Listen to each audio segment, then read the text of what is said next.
Lai tahu bunuh kandung bila orang beralik di Jalan Gadang. Kaum ibu, nenek mamak bunuh kandung orang kota, kau lai tahu ke? Dulu orang beralik di Rumah Gadang, kini orang beralik di Jalan Gadang. Bila berubahnya? Apakah itu ada selingkah negari?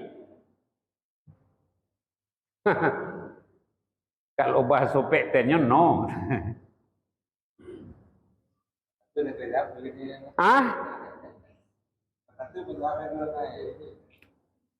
Tak kalau lapiak ke di kambang mulo cara no balataan.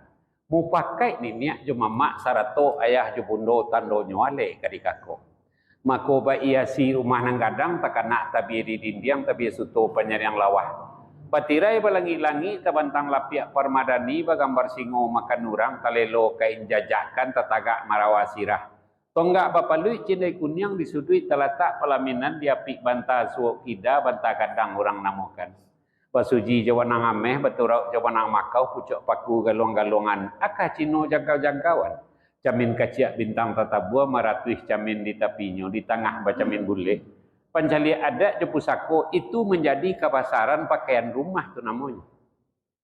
Kabodohan orang di Padang Panjang nyo aliah kalaman wali kota galak sih. Tak ada nak protes orang lah, pangulu nak dah. Nenek mamat tak ada lah. Bunuh kandung anak mancaliak palaminan di tepi jalan tu sebenarnya sanang saya mancaliak nyanyi-nyanyi lah rancak.